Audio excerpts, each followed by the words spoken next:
Kia ora, church family. I've just been reflecting on a Bible passage here that really got me thinking. So I want to share it with you and hopefully provoke some thinking on your part as well. It comes from 1 Thessalonians 5, verse 18. And it simply says, "Give thanks in all circumstances, for this is God's will for you in Christ Jesus." Or as another translation says, "For this is God's will for those of you who belong to Jesus." And so I got to thinking, give thanks. Really? In our given context that we live in, that is the pandemic, I'm supposed to find things to be grateful for? What does this text mean? And so I had to read it even more carefully because I kept thinking, I'm supposed to be thankful for a pandemic that has taken so many lives. I'm supposed to be thankful for a pandemic that is threatening economies around the world. Surely not. And so it provoked me to go back and read the text again, this time slowly and carefully. And I'm so glad that I did, because I noticed one little word, just one tiny little word, made all the difference to my understanding of this passage. Let me read it to you again. Give thanks in all circumstances. Oh, now that's a lot different to what I was thinking and how I misread it.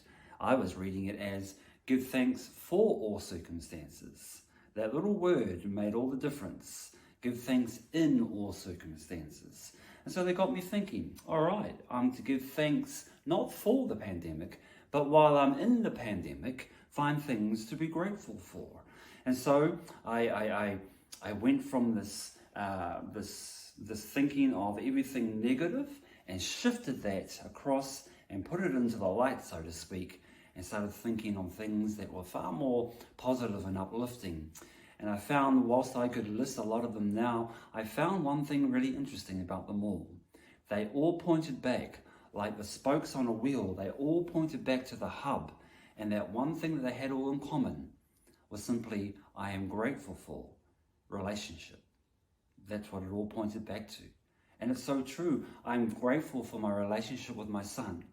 I'm grateful for my relationship with my family. I'm grateful for my relationship with you, my church family. And I'm so deeply grateful for my ongoing developing relationship with Jesus Christ. And so I got to thinking, yeah, that makes far better sense. To be thankful, to be grateful in all circumstances. The verse is actually a little bit longer than that. It actually starts this way. Rejoice always, that's verse 16. Verse 17 says, pray continually, and then it launches into give thanks in all circumstances. I want to just close this little thought with some quotes from an author who wrote these words over 100 years ago. And the book is Ministry of Healing that these quotes come from. And she writes one of these quotes. She says, "Nothing tends more to promote health of body and of the soul than does a spirit of gratitude and praise." Another quote from her, she says, "This command," that's the text that we're talking about today, "this command," she says, "is an assurance that even the things which appear to be against us will actually work for our good." So I got to thinking, that's amazing, right? Isn't that what Christ did on the cross, right? I love the way one pastor put it. He said, God took the enemy's absolute worst and transformed it into salvation's absolute best.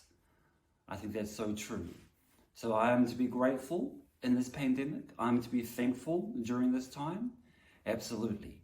Because I come to realize, if I were to phrase it in two words, an attitude of gratitude, as poetic as it sounds, how refreshing.